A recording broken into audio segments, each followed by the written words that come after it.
गधे का लाड। एक व्यापारी के पास एक गधा और एक कुत्ता था।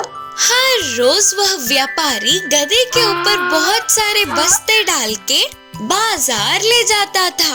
जल्दी चलाने के लिए उस पूरे रास्ते में गधे को मारता था। गधा बहुत ही दुखी होता था कि उसका मालिक उस पर दया भी नहीं करता है। एक दिन गधा घर के पास आराम करते हुए सोच रहा था कि रोज इतने सारे बस्तों को बाजार ले जाता हूँ, इतनी मेहनत करने के बावजूद भी मालिक को मुझ पर थोड़ी भी प्यार और दया नहीं आती।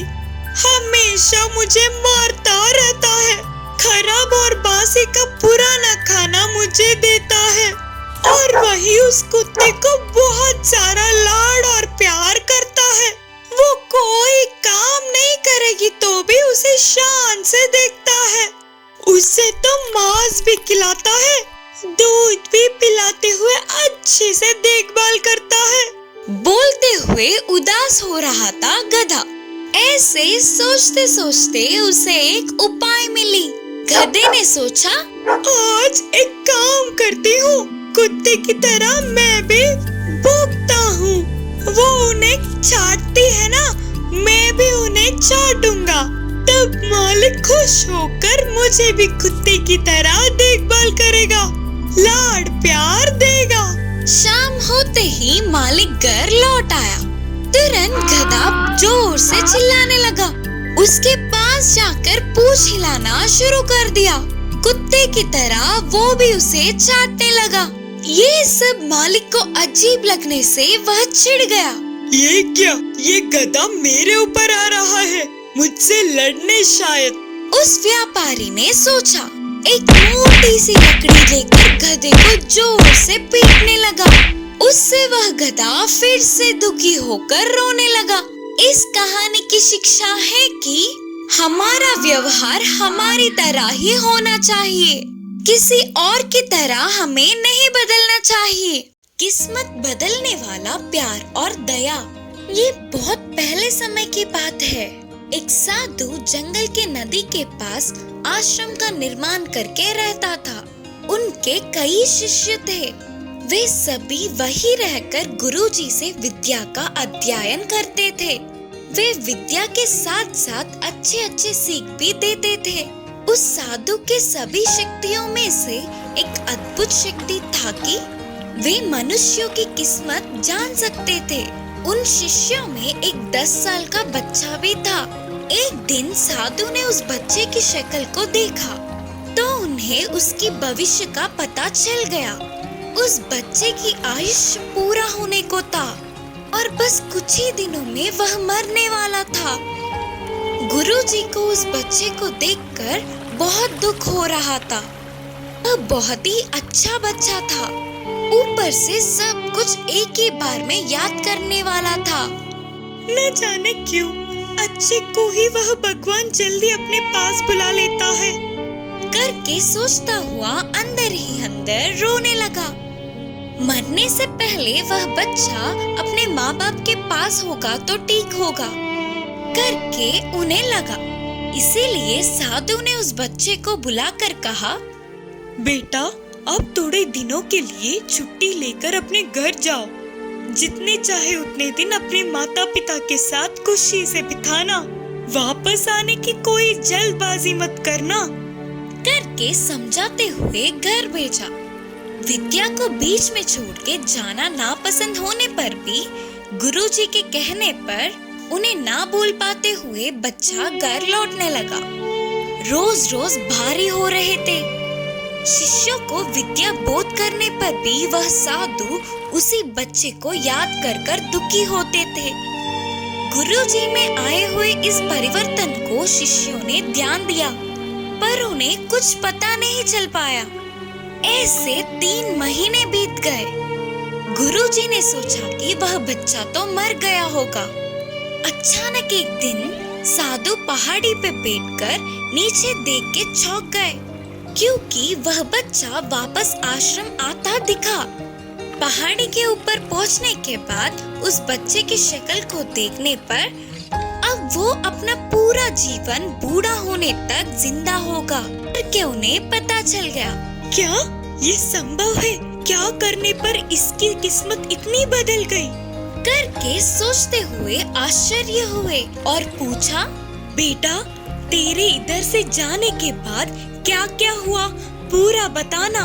करके अपने शिष्य से पूछे। तब वह बच्चे ने अपने घर लौटते समय क्या क्या देखा वो सभी बताया। बीच के रास्ते में दिखे गांव और पार किए हुए शहरों के बारे में बताया, उसके चढ़े हुए पहाड़ों के बारे में और उसके पार किए हुए नदियों के बारे में बताया। फिर साधु ने पूछा, और कुछ विशेष बातें हैं क्या बेटे? फिर शिष्य ने याद करते हुए कहा, एक बार मुझे एक तालाब को पार करना था गुरुजी, तब तक तूफान आ चुका था। इससे वह तालाब और ज्यादा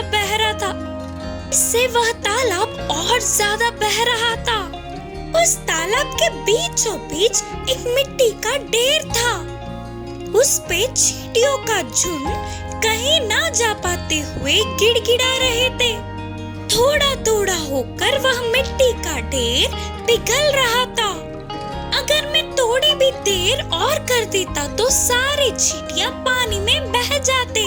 और गुरुजी मुझे तो उन पर दया आई, तो तुरंत मैंने बाजू के पेड़ के डाल को उस मिट्टी के ढेर से लगाकर खड़ा था। तब सारे चींटियां डाल पे आ गए। मैंने उस ढाल को किनारे पहुंचने तक पकड़े रखा। फिर मैं अपने रास्ते चला गया। मैंने उन छोटे जीवों को बचा लिया।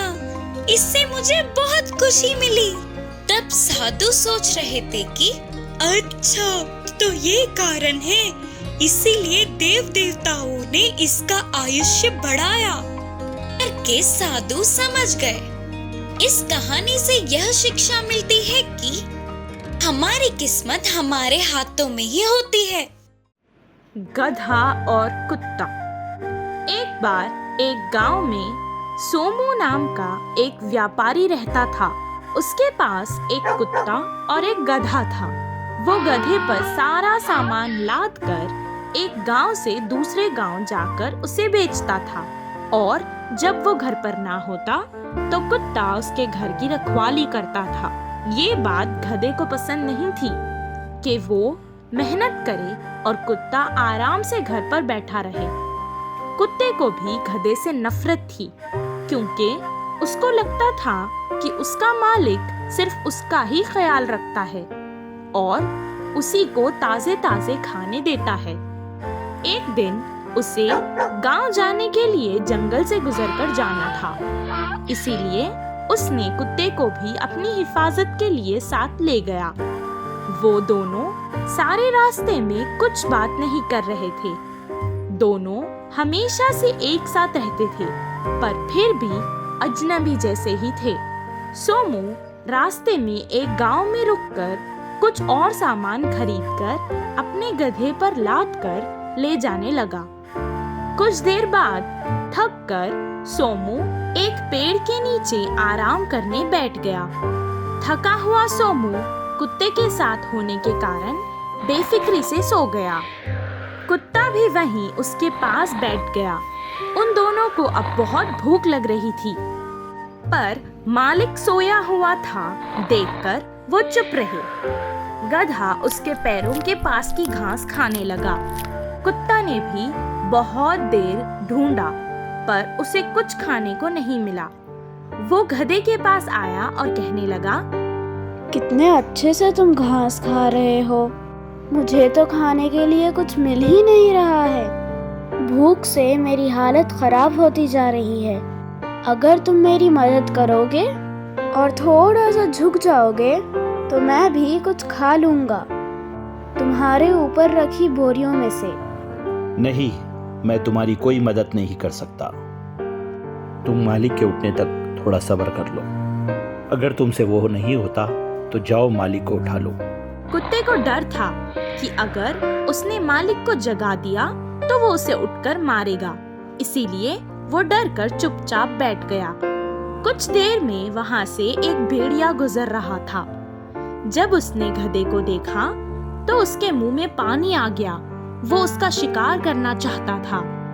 जब गधे ने भेड़िए को देखा तो वो डर गया और अगर वो भागेगा तो मालिक उसे नहीं छोड़ेगा सोचकर वो कुत्ते के पास गया और कहने लगा, जाओ अभी मालिक को उठाओ, वरना ये भेड़िया मुझे खा जाएगा। कुत्ता गधे पर बहुत गुस्सा था, इसीलिए उसने गुस्से में कहा, भेड़िया आए या शेर, मुझे उससे क्या, मैं तो मालिक को नहीं उठाने वाला, चाहे जो हो जाए। गधे को अपनी गलती का एहसास हो गया और उसे क्षमा मांग ली और वो जमीन पर बैठ गया।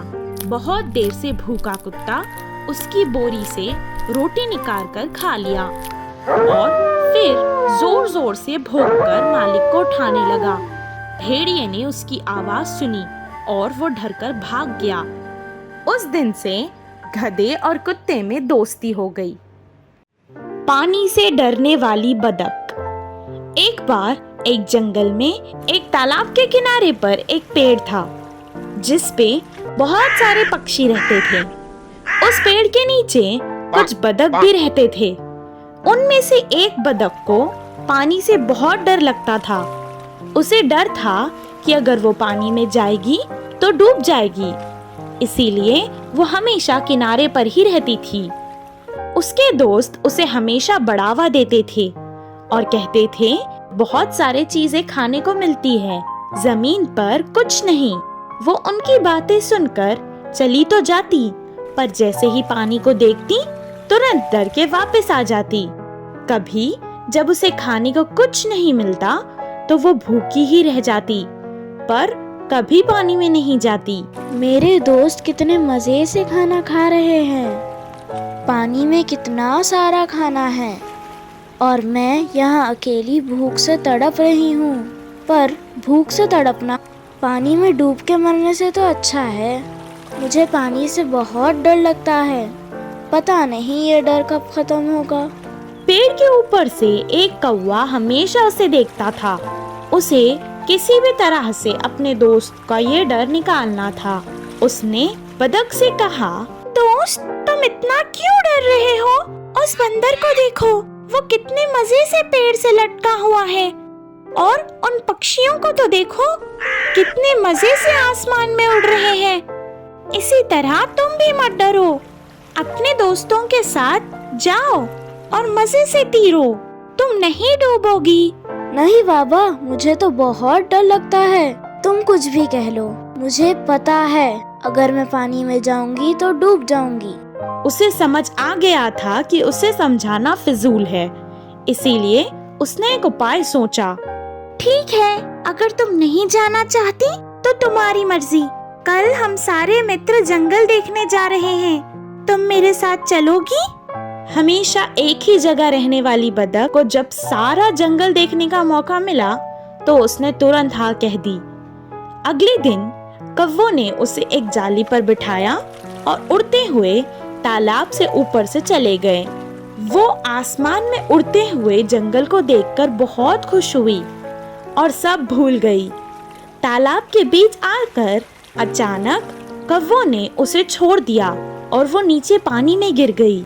कुछ देर वो डरने लगी कि वो पानी में डूब जाएगी और बचाओ बचाओ चीखने लगी, पर जब किसी ने उसकी मदद नहीं की तो वो खुद ही धीरे धीरे तैरने लगी। कुछ देर के बाद उसको सारा डर निकल गया और वो मजे से तैरने लगी। उसके दोस्त भी उसे तैरते हुए देखकर बहुत खुश हुए। कुछ देर बाद वो किनारे पर आई और अपने दोस्त कौवे से धन्यवाद कहने लगी। इस कहानी से हमें ये शिक्षा मिलती है कि हमारा डर ही हमें आगे बढ़ने नहीं देता।